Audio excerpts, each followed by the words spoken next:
రామాయణ కాలంలో రాముడు వాలిని చెట్టుచాటుగా చంపాడు. ద్వాపర యుగంలో కృష్ణుణ్ణి జర అనే ఆటవికుడు కూడా జంతువుగా పొరబాటు పడి చెట్టు చాటు నుంచే బాణం వేశాడు. ఈ రెండు ఉదంతాలకు సామ్యం ఏదైనా ఉందా? చూడబోతే ఏదో ఉన్నట్టుగానే కనిపిస్తోంది కదా.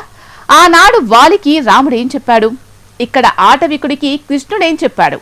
ఆ ఇద్దరికీ చెప్పిన దానికి కలియుగంలో ఉన్న ప్రత్యక్ష బాణాల ద్వారా వస్తున్న మరో ఆసక్తికరమైన కథనం ఏంటంటే, కృష్ణుడికి బాణం వేసిన జర అనే ఆటవికుడే త్రేతాయుగంలో రాముడి చేతిలో చెట్టుచాటుగా చంపబడ్డ వాలిగా చెబుతారు. ఆనాడు వాలి చనిపోతూ అడిగిన ప్రశ్నకు జవాబుగా రాబోయే జన్మలో కృష్ణుణ్ణి నీ బాణం ద్వారా చంపి పగ తీర్చుకుంటావని పలుకుతాడట రాముడు.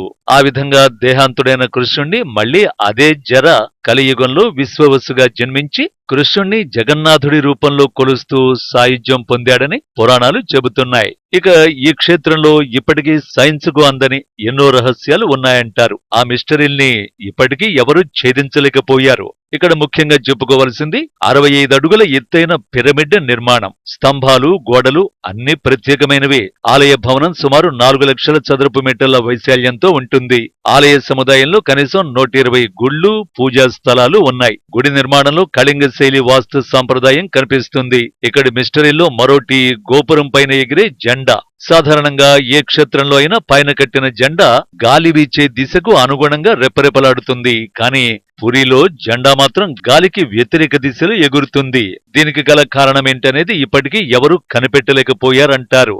అంతేకాదు 20 అడుగుల వెడల్పు ఉండే ఈ త్రిభుజాకార జెండాను ప్రతిరోజు శిక్షణ పొందిన పూజారులు మారుస్తారట. గత 1800 ఏళ్లుగా ఈ ఆచారం కొనసాగిస్తున్నారట. ఈ ఆచారం ఒక్కరోజు తప్పినా 18 ఏళ్ల పాటు ఆలయం మూసివేయాల్సి ఉంటుంది. జగన్నాథుడి ఆలయంలో మరో రహస్యం, ప్రధాన ద్వారం తాలూకు గోపురం నీడ. ఆలయం గోపురం నీడ ఎవ్వరికీ కనిపించదు. ఉదయం, మధ్యాహ్నం, సాయంత్రం ఏ సమయంలో కూడా ఆ గోపురం నీడ మాత్రం కనిపించదట.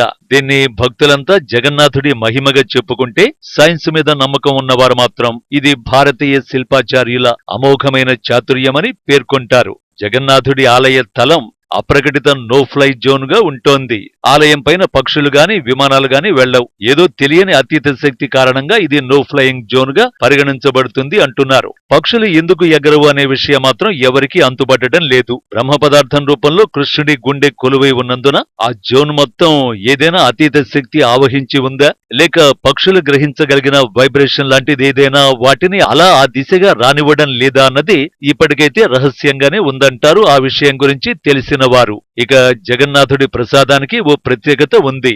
ఆ మహాప్రసాదాన్ని 5 దశల్లో వడ్డిస్తారు. ప్రసాదంలో 56 రకాల రుచికరమైన వంటకాలు రథయాత్ర జరిగినన్ని రోజులు ఉంటాయి. ఒక్కో ప్రసాదాన్ని ఒక్కో సమయంలో నైవేద్యంగా పెడతారట. మహాప్రసాదాన్ని వేలాది మంది పూజారులు 750 కంటే ఎక్కువ మట్టి పొయ్యిల్లో తయారు చేస్తారు. 7 మట్టి కుండలను ఒకదానిపై ఒకటి ఉంచి కట్టెల పొయ్యి మీద ఆహారాన్ని వండుతారు. ఇందులో అంతుబట్టని రహస్యం ఏంటంటే, ఆ 7 కుండల్లో పైభాగంలో ఉన్న కుండలోని ఆహారమే మొదటగా. ఇక ఆలయాన్ని ప్రతిరోజు 5,000 నుంచి 20,000 మంది వరకు భక్తులు సందర్శిస్తూ ఉంటారు. ఏ రోజు ఎంతమంది వస్తారు అనేది ఎవరూ అంచనా వేయలేరు. ఎంతమందికి అనే అంచనాతో కాకుండా ప్రసాదం రెగ్యులర్ పద్ధతిలో ఒకే పరిమాణంలో తయారు చేస్తారట. అయితే ఏ రోజు కూడా ప్రసాదం మిగిలిపోలేదు, తక్కువ పడలేదు. ఎంతమంది వస్తే అంతమందికి ఒకే పరిమాణంలో ప్రసాదం అందజేస్తారట.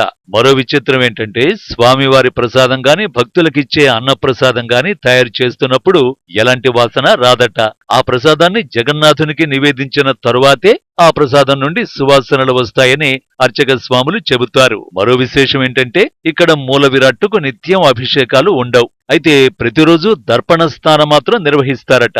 అంటే మూల విరాట్టుకు ఎదురుగా ఒక పెద్ద అద్దాన్ని ఉంచి అందులో కనిపించే ప్రతిబింబానికి అభిషేకాన్ని నిర్వహిస్తారట. జ్యేష్ఠ శుద్ధ పౌర్ణమి రోజునైతే ఏడాదికి ఒక్కసారి మాత్రం మూల విరాట్టుతో పాటు బలభద్రుడు, సుభద్రలకు కూడా అభిషేకం చేస్తారు. అభిషేకం పూర్తయిన తర్వాత 3 దేవతామూర్తుల్ని ఆలయ ప్రాంగణంలోని చీకటి మందిరంలో ఉంచుతారు. అంతేకాదు తడిసిన దేవతలకు జలుబు చేస్తుందని, జ్వరం వస్తుందని పురిలోని పూజారుల, భక్తుల నమ్మకం.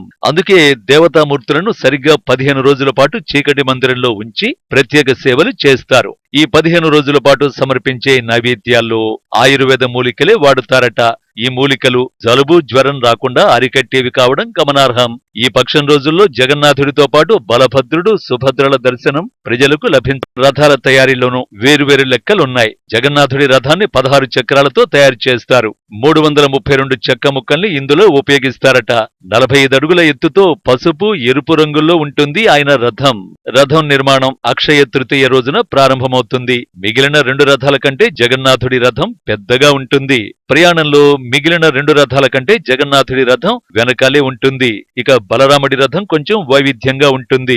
బలరాముడు పెద్దవాడు కాబట్టి ప్రయాణంలో ఆయన రథం ముందుంటుంది. ఇది నీలం రంగులో ఉంటుంది. దాదాపు 44 అడుగుల ఎత్తుతో ఉంటుంది ఈ రథం.